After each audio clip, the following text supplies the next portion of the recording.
Welcome to another episode of the Understanding Ultra podcast, the podcast that likes to ask the question, why? We aim to give you the insights from the top ultra runners and trail runners from around the world, the people that work in the trail industry, and everybody else. We dive into training, nutrition, mindset, and racing strategies to help you to become the best ultra runner that you can be. So without further ado, let's speak to our next guest.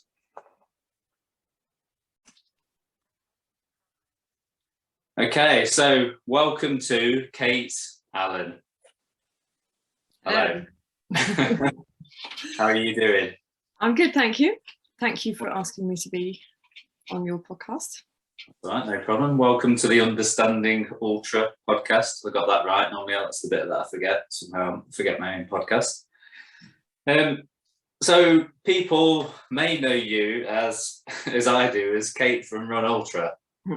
Off the website, and I'm sort of putting you into a little box when I say that, aren't I? That's just how I know you anyway. But for the viewers and for the listeners of the podcast, who is Kate Allen and how did you get to the position that you're in now and the experience that you've got now? Where did it all begin and how did you get to where you are now?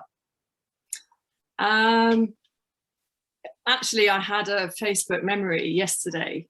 10 years since my first marathon, and I guess that's kind of where it started, but actually I had such an appalling experience at my first marathon.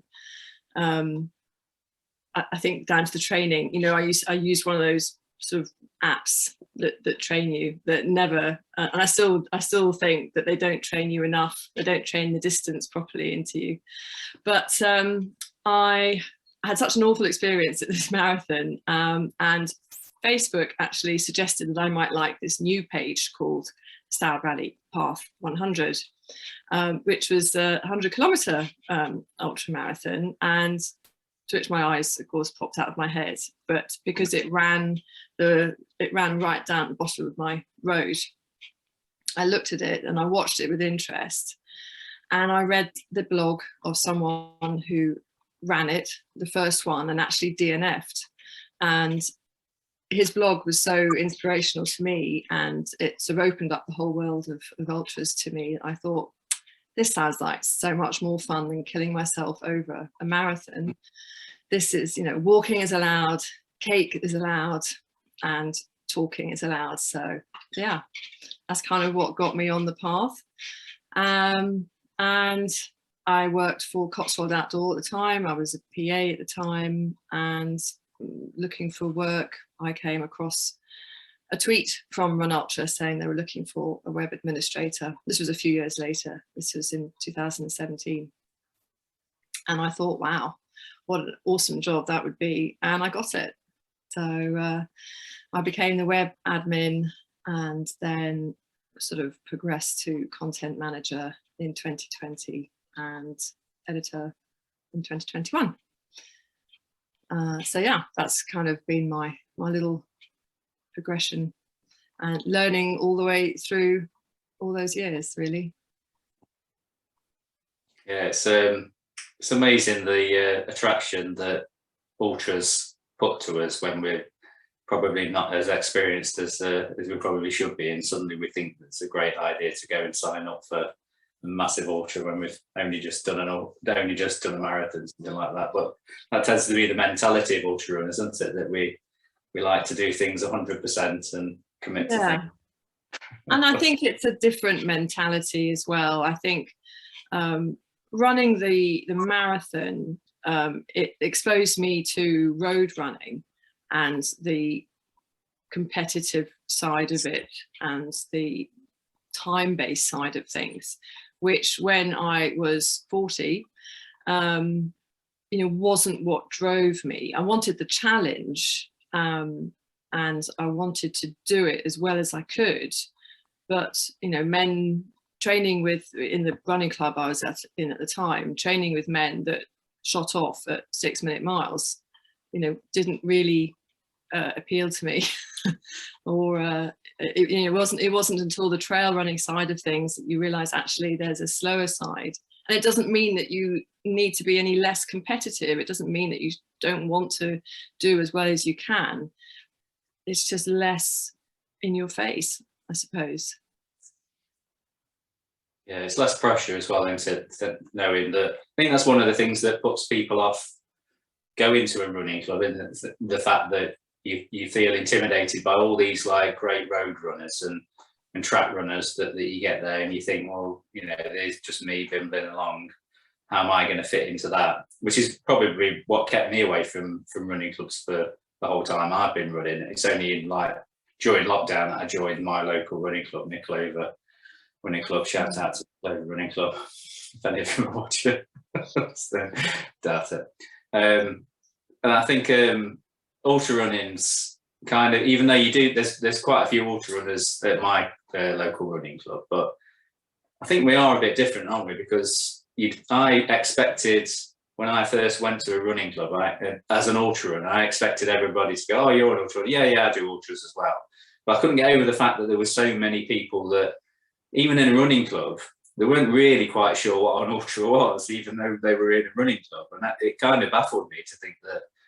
And I thought, you know, is it just, are we like a strange breed of runner that nobody understands? I don't know. But I mean, you've met plenty of ultra runners in your time with your work doing. Yeah, so for you, you're on the opposite side of the camera now, aren't you? Normally it's you that's doing the interviewing. How do you feel about being interviewed? Yeah, no, I'll have a little bit more empathy for my interviewees next time. I suppose it's not knowing what you're going to say next. Anyway, there won't be any curveball. Well, there might be some curveball question. And so let's get into some of these curveball questions that I've got for you there. So as far as your running goes, then, for you personally, what is it that sets trail running and ultra running apart from? I think we've just answered this, haven't we? I'm going into the question that we've just answered, speaking about trail running and ultra running. I'll skip that. I think also it's the environment. I mean, you've got the community, and you've got the benefit to many of it being less time based. But I think, the environment is certainly one of the biggest factors for me. I've always been an outdoorsy sort of person, a country-based person. I've always worked mostly outdoors. So for me, trail running and ultras almost just allow me to go to places that I wouldn't normally be able to do or reach in the time if I just want to go for a hike. You can really lose yourself by doing the distances we do in fantastic places. So for me personally, but I think for a lot of people that would be one of the big attractions as well. So as far as your running experience, then, where's the best place that you've ever run? You can think of, or where's the best, I suppose, to think of in terms of races? It doesn't necessarily have to be a race. Where's the you've travelled about, and you're doing some running. Where's been a great place for you to trail run? Well, I mean, I haven't actually gone to that many places. I mean, for me, the lakes is amazing. I think perhaps going back to what I said previously, running allows you to get away from certainly the crowds that have got larger in the last couple of years. And, you know, you can still get yourself into places where there is not a soul in sight. I wasn't running, but I spent 3 days in the Cairngorms, and that was something really special. That made me realise it made the Lake District look like a sort of miniature version. The scale of it was awe-inspiring. It really was. So I would definitely recommend that. But yeah, I mean, I'd love to do more abroad.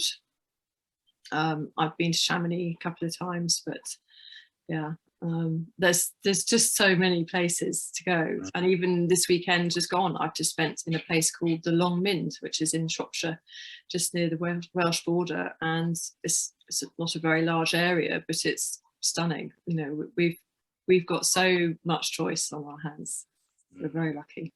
Yeah, I think that's probably one of the things that people don't appreciate if they're not a trail runner, if you know, if they stick to road running and stuff, is the actual amount of beautiful places that we've got right on our doorstep, so you don't necessarily take advantage of, because you know, unless you go to the lakes on holiday, you possibly just drive through it on the M6 and just think, oh yeah, it looks nice. Yeah, obviously you won't be able to run up any of those hills.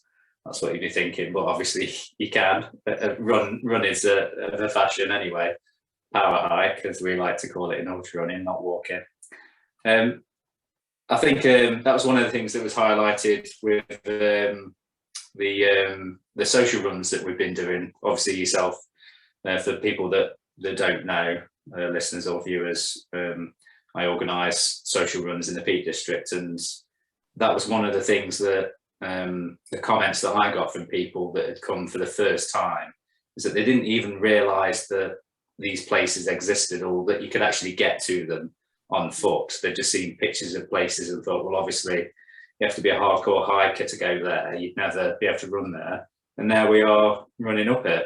Yeah. I think people don't really appreciate what we've got right on our doorsteps. From me, you know, you live in the Peak District, whereas I'm sort of 20 minutes from the edge of the Peak District, so it's a little bit further. I can't just go and run in the Peak District from home. I have to drive there. But even a 20-minute drive to go and have the views that you can have, that's so spectacular. I think we're really, really lucky, aren't we, that we've got all of this on our doorstep. Where's your favourite local place to run to you? Well, around me, there's a dale called Longdale in Grattendale that not very many people know about, and it's that's lovely. It's just a little dale. It's a big it's an L-shaped dale that turns from Longdale into Grattendale, and it's lovely because again, I never see anyone there, and you feel like you've got the place to yourself. But it was a nice 7-mile loop with a Strava segment all the way to the top of the hill. It's always good for motivation when you're training, is to go after that segment. Yeah, brilliant. So was that your segment? Did you create that segment? It was already there. No, I've got lots of other segments, but no, I never got that one because it's a long hill. There's definitely people been up there before you then. Yeah. Yeah, brilliant. So as far as your kind of work history and Run Ultra and everything that you've been this project that you've sort of taken over the years and sort of mastered, this next step that you're taking now with the latest project that you've got, which is, to get the title right, I don't want to mess it up, Training Through Menopause. What can you tell us about the idea for this website that you've just launched? I think it was last summer when I was probably struggling the most mentally with fatigue. Well, I was struggling physically with fatigue, but mentally that was having a sort of big effect on my just overall self-esteem.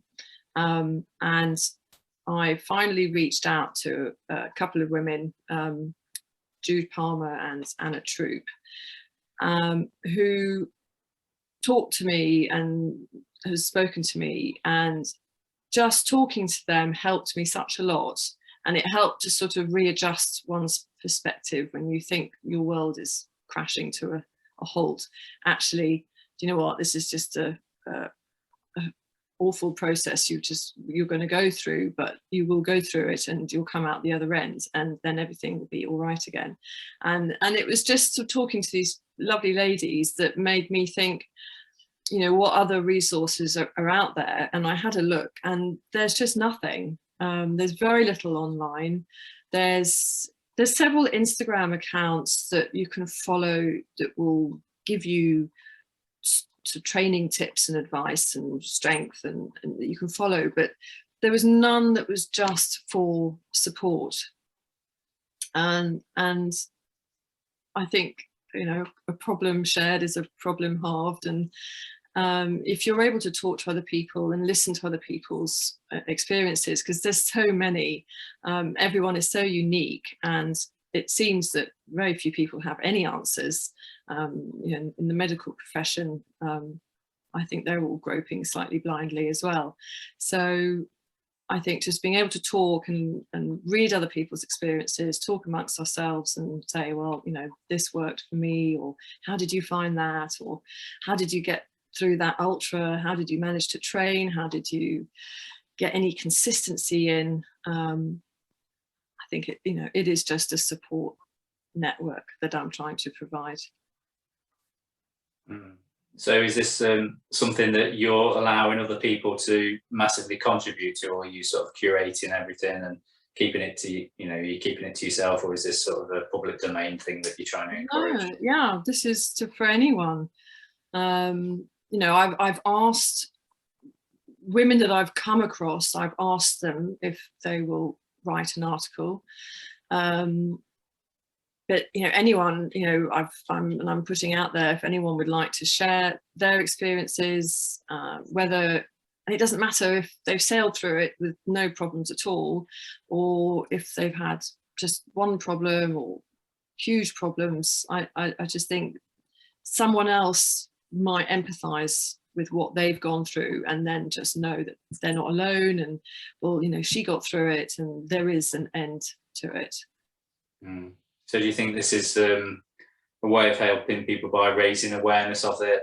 For just trying to think of your target audience, or are you aiming this at premenopausal ladies, or is this sort of when you're up against this problem?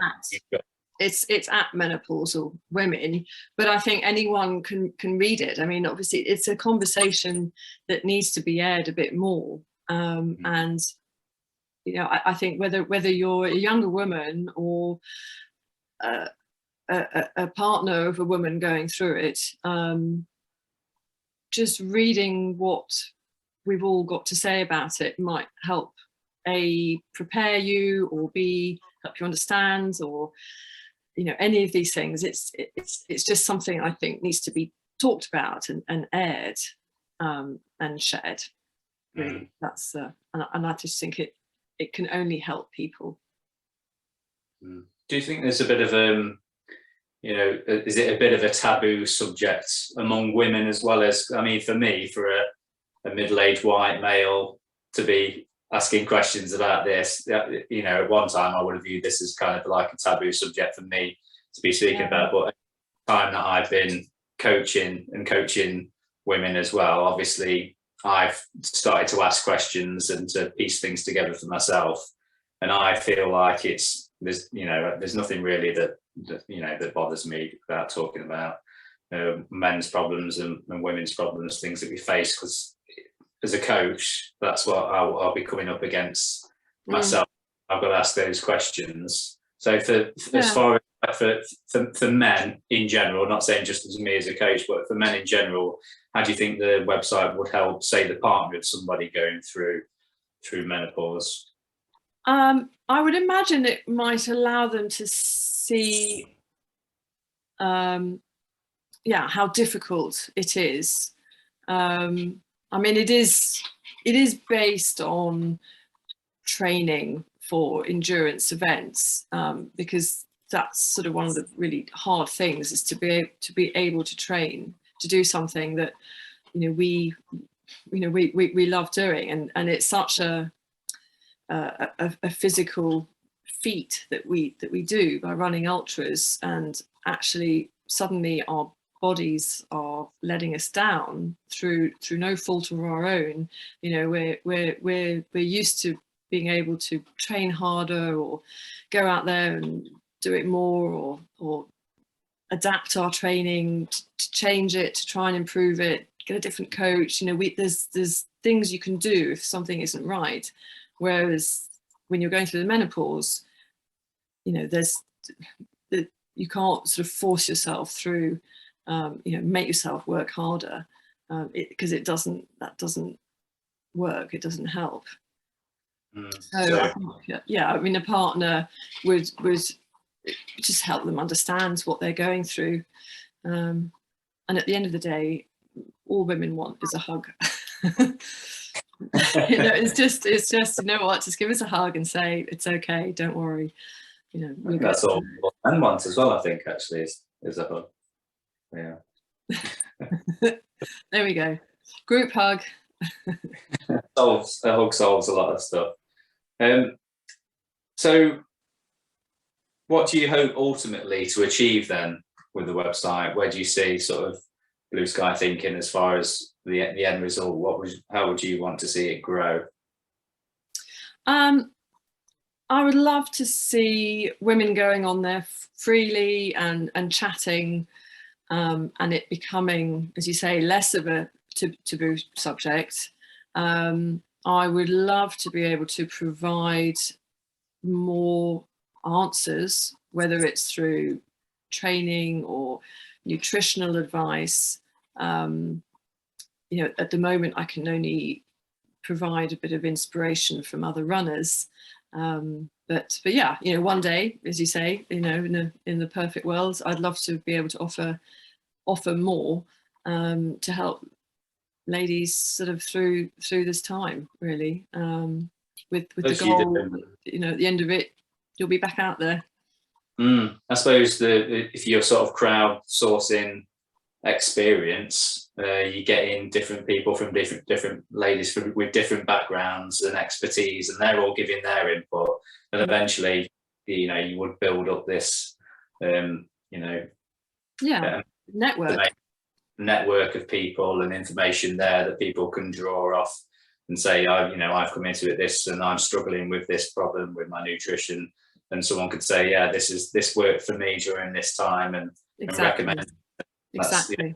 That's ideal. That is, yeah. And maybe I can provide different sort of menus of, you can go to a nutrition part of the website or a training part or whatever. So is that how it's going to be structured at the minute? How is it structured as far as like so if I'm a user and I come onto the website, how will I sort of be directed around it? Well, it's very simple. It's a very simple website. There's the home button, and then there's a community page which will take you to the sort of community forum, which is a sort of chat-based forum, and there's the blog page, where I'm uploading articles by inspirational ladies, who are talking about, and it doesn't even just have to be about the menopause, but Karen Nash has kindly written two articles for me, and she's the other side. So, for me, it's wonderful to see this woman doing the most amazing things and still being competitive and just running ridiculous distances.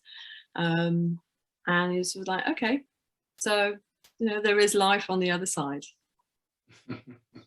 So how are you coping personally with your experience of it? Because I know that you've recently, I was speaking to you, struggling with your knees, weren't you, and things. Yeah. Is this all interrelated with the menopause? I'm not sure. Knees could well be bad form going downhill. I think as a runner, we all have our niggles that we manage, and I've managed it on a sliding, descending scale, and now they've just said, right, enough. But I do have a consultant's appointment in a couple of weeks. It is possible it's related to the menopause as well. One of the many complaints that people have are joint pain. I've also been told I've got arthritis, so it could be that, or he could turn around and say, yeah, they're knackered, forget it. Who knows? It is frustrating because I had just sort of seemingly got over some of the fatigue, and was just started training again, but yeah. It's fine. I've got more time to spend on training through menopause. That's it. Look at the positives, because I don't know about you, but sometimes, you know, if I'm injured or I'm out for whatever reason, I used to be horrific when I was injured, and I would, you know, torture myself daily the fact that I wasn't running. And I think that I went through a stage of being injured so much that I kind of changed my perspective on it and kind of viewed it as, you know, I've come back from an injury before. I know that it takes time, and I've got this thing where we'll be driving in the car and I'll see a runner, and I'll say to my wife, I'll say, do you remember when I used to run? And it's become like this joke that I'll say when I'm injured, I'll say, do you remember when I used to run? And literally it was probably only like 2 or 3 days before that I was actually running, but it's just not the same degree that it was. You know, I've got this kind of level in my head where I was doing 80 plus miles a week, and that was me at my peak, and I thought I was going to be able to sustain that forever, and obviously you can't. So as far as, I mean, I'm 42 years young. As we get older and we train, how do you feel that your view towards training has changed as you have trying to think of a way to say this politely, as you've aged? Yeah. It's fine, don't worry, I'm not precious about it. I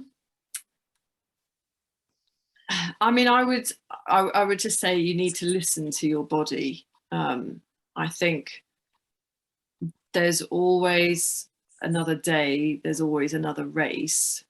I mean, I'm going through the process now, so I can hopefully tell you a bit more in maybe a couple of years. I'll be able to look back and say, well, I should have done this, or this would have helped. I think at the moment, for me personally, I'm actually just thinking, right, I've just written the year off. And I think I just need to sort of stop and actually stop fighting it. And my body clearly just isn't ready. Even if you take away the knees thing, the fatigue was, I mean, it's like as lovely Lisa Dalton, who I've just put up an article for, she said, we are teenagers going through the process in reverse. And if you think about how much your teenager sleeps because of the hormones that are raging through her body, it's the same for us. And, you know, I'm sleeping, I will sleep without thinking 8 or 9 hours a night. You know, I could sleep in till 11 if I didn't have to work. You know, I really could. I'm just sleeping so much. And I think, yeah, we've got to listen to our bodies, and we've got to take the pressure off ourselves rather than think, oh my God, I'm not running, this is the end of my life. Actually, I would say, I think we need to just, okay, take a time out, let your body do what it's trying to do, and then come back. I think what's really difficult is because we're so used to being fit and healthy, and we know how hard it is. You know, we know how, you know, it takes years to get that endurance base, to get to the stage where you can run a marathon without thinking about it as a training run. It takes a long time, and we know that. So we're really, really loath to give that up.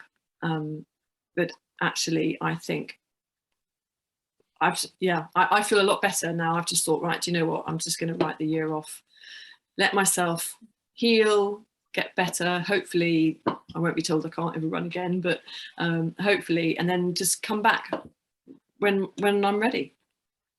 So, yeah, watch this space. It's good advice, isn't it? Because, like I was saying, you can kind of beat yourself up, can't you?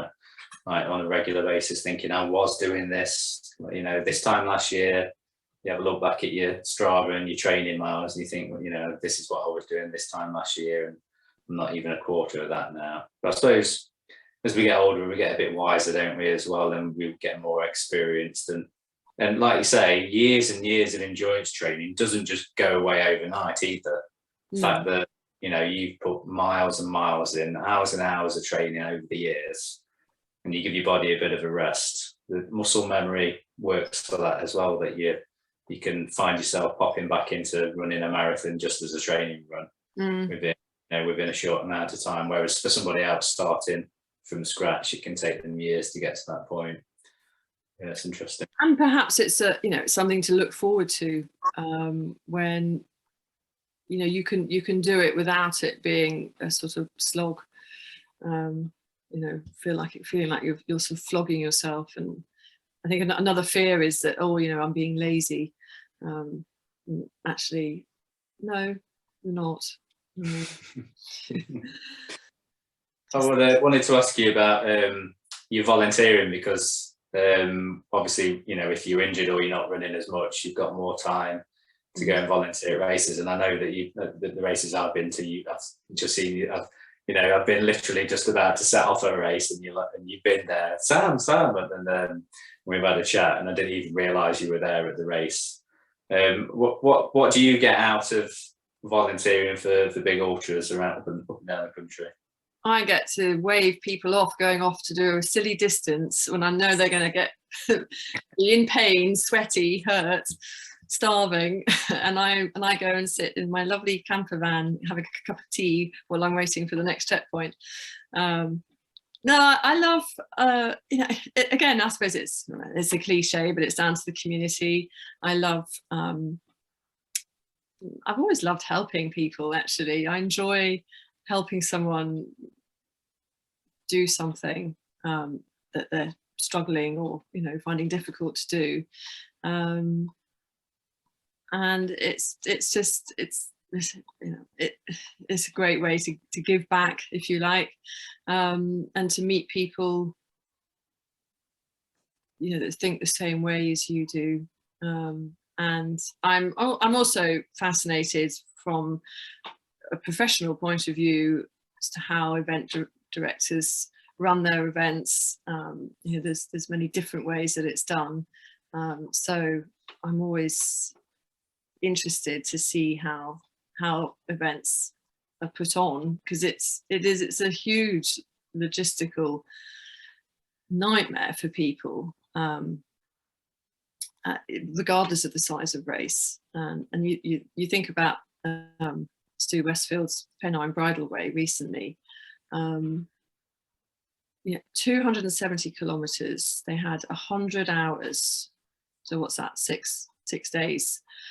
And 7 people ran it. And he put it on. It didn't matter to him whether there was 7 or 70. He put it on, and that I thought was just fantastic. And there was more of us than there were of them, but it meant we could really focus on these runners. And that was a real eye opener. Compare that with something like the Spine. Like you, we were both working on the Spine this year, and again another sort of military operation, run by Stu Westfield, actually. So there's some similarities there, but I think I find it interesting from that point of view as well. Yeah, I must admit that I've been a selfish ultra runner for many years, and never didn't volunteer for any races until literally like the last year. And it was like a bit of an eye opener for me, realizing that I kind of always did appreciate the people at the checkpoints before, but when it's actually you that is the person that's taking somebody's sock off and bits of their foot's coming off. No, that is not in my. You don't sign up for that, do you? No, absolutely, definitely don't do that. But I think again, when you're younger, or you're sort of newer to it, you just want to run. You just want to run, and that's fine. And it's only when bits start falling off and that you can't run, and you're like, okay, well, I'll go and help instead, that you realise that it's just as much fun. It's just it's a different side of the coin, but you're with the same people. You're in the environment that you love, and you're just less sweaty. So I think it's fine. Still sweaty and lacking in sleep, but just Yeah, in a different That's way. true. Yes, yes, definitely a bit of sleep deprivation.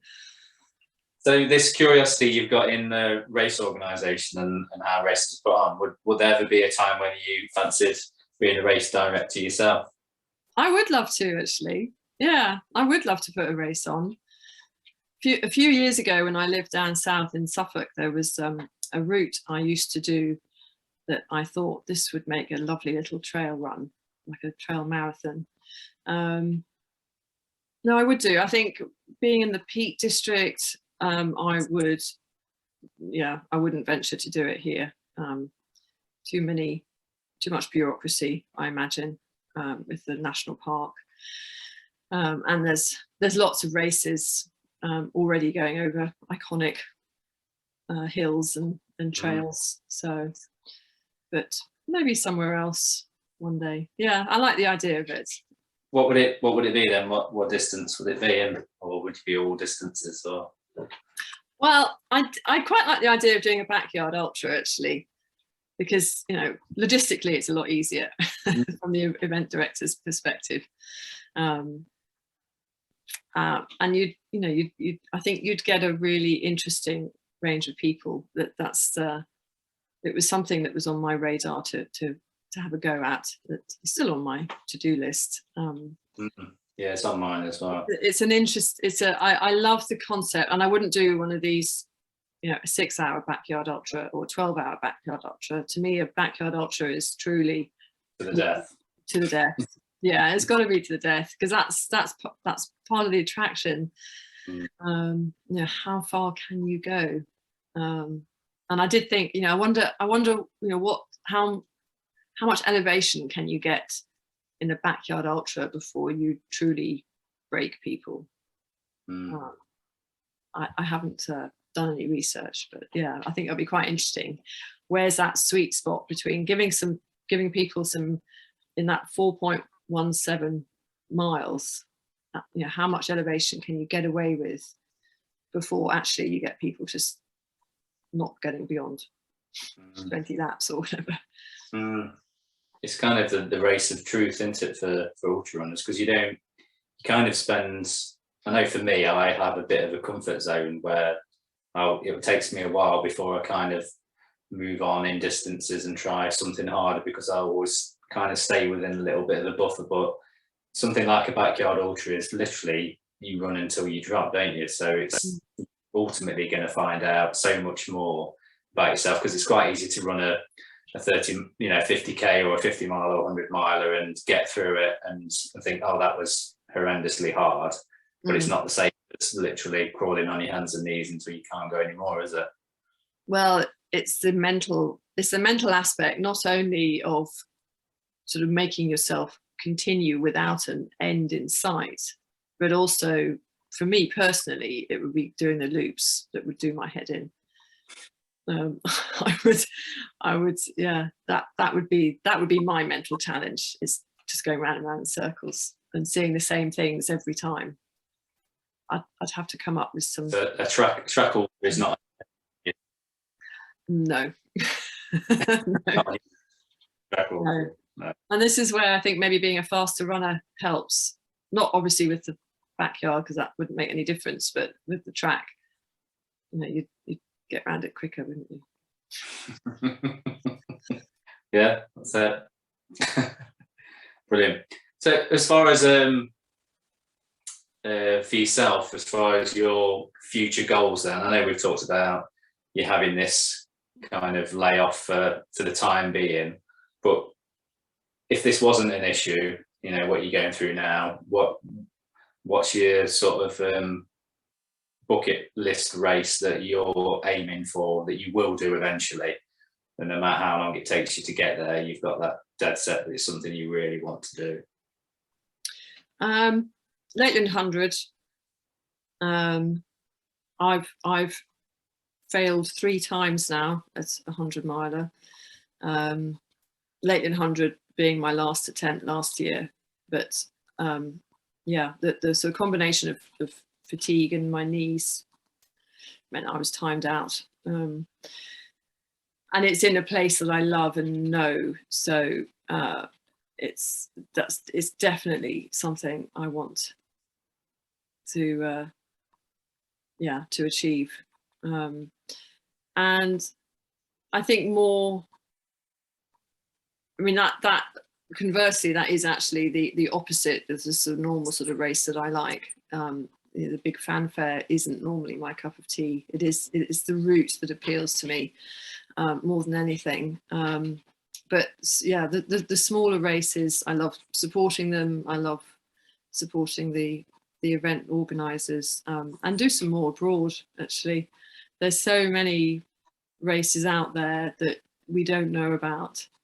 The little ones.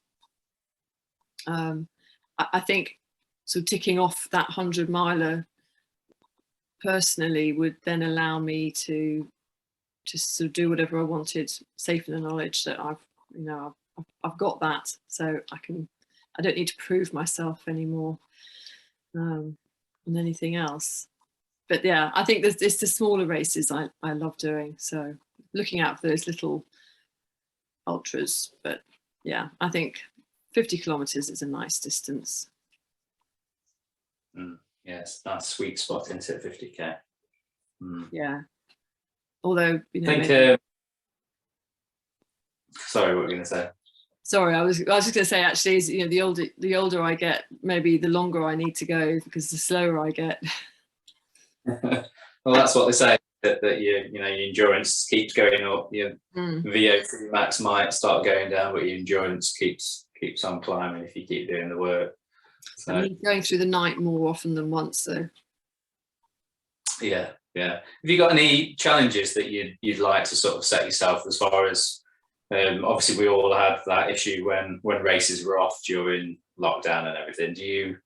Is there anything that you sort of fancied taking a stab at, any of these, like an FKT or anything like that? Has that been on your list of things to do? No, I think for me, I've always preferred the competitive side of running against other people. Actually, a race is, I've always loved having a race to work towards and aim towards. And yeah, the last sort of couple of years aside, before that, yeah, I want to win. I mean, winning really isn't possible now, but whether it's my age category or be in the top 3 or the top 10 or the top 20, I still want to strive to be better. Actually, I still think it's possible that I have the potential to do better than I have done. So yeah, I'm not one for virtual challenges. No. I mean, they're great, and I absolutely see the lots of benefits in them, and they help so many people throughout lockdowns and other things as well. But yeah, they just don't motivate me, because I go out and run anyway. When I'm training, I go out and do that stuff regardless. So yeah, multi-day. I was going to do Cape Wrath at the end of the month. Saying about that, yeah. So obviously that's off the table now for the time being. So I'm interested in a multi-day, because it means I can go to sleep at night. So I'd like to try that. Yeah. So if I can go back, I might do. Yeah. And go for that. Brilliant. Right. Well, is anything else that we've missed that we need to talk about? No, I don't think so. I think you did mention about what you could perhaps offer as a coach to women. I did give that some thought, actually, because one of the things we are told about so often is consistency is key to any training. It's getting out there day after day with your recovery, with your rest, but consistency is what gives you results. And that's the one thing that is taken away from you if you're struggling to train. So I was thinking that if you were coaching a client, what you could do, if I think you'd need to be quite adaptable and say, right, well, you've got a 10-mile run on the cards today, but if you can't do it, then maybe offer something else that is, because I found that if I couldn't run, I could get on the rower without a problem. Or sometimes I could run and I couldn't row. It sort of takes a different amount of effort that your body is willing to or not willing to do. So yeah, I was just thinking, and of course strength, everyone says how important strength work is. As runners, we're all really bad at that, let alone when you're menopausal. But yeah, adaptable. I would certainly say I couldn't work to a program that said on Monday you have to do this and on Tuesday you'd have to do that. We'll see how I feel when I wake up. Interesting. Yeah, I've not thought about it like in that way before.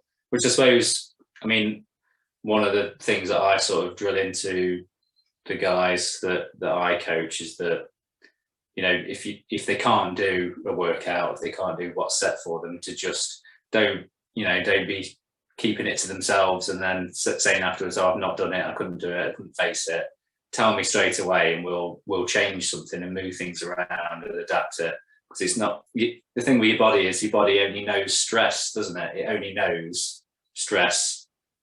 Can't distinguish between stress from a run or stress from working a 12-hour day or stress from, it's all stress on the body. So if you're in a stress state anyway, because of what you're going through in life, and then you try and pile a 6-mile tempo run on top of that, and it just destroys you. That's not, that's good training. You're not gonna adapt from that. You're just gonna put yourself in a hole.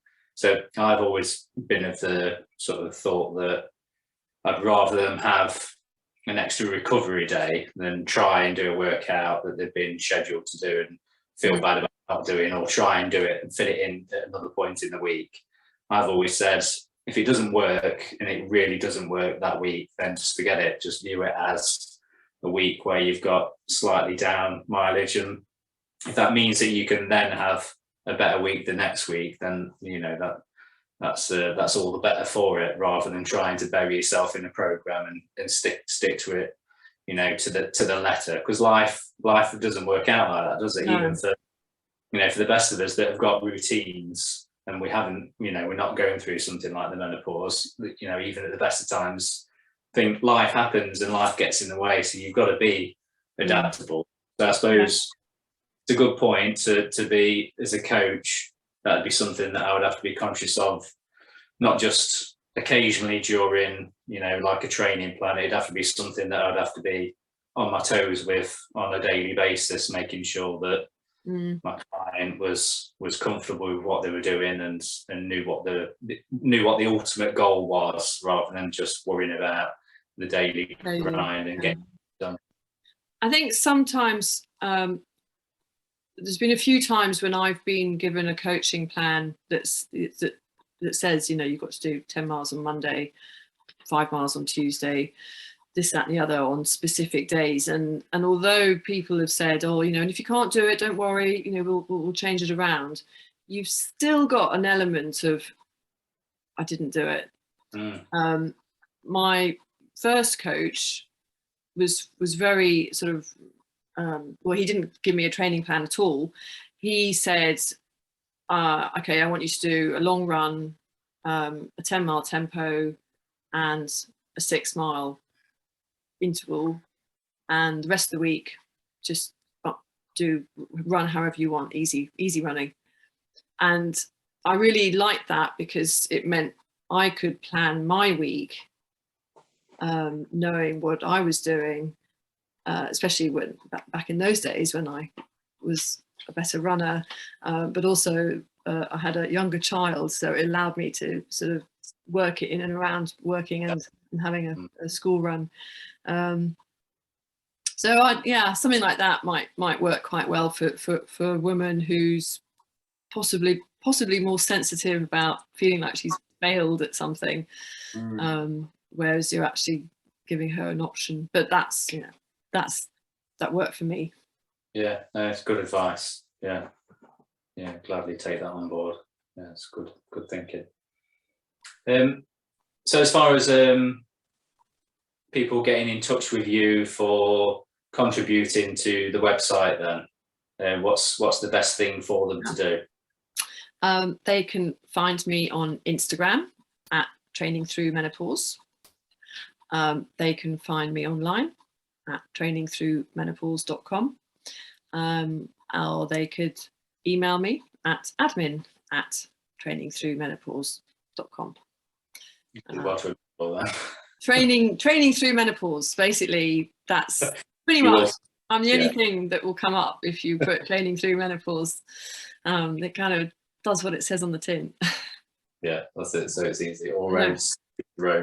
I would love to hear from anyone, whether they'd like to write an article or just join the community. I'd love to hear from anyone.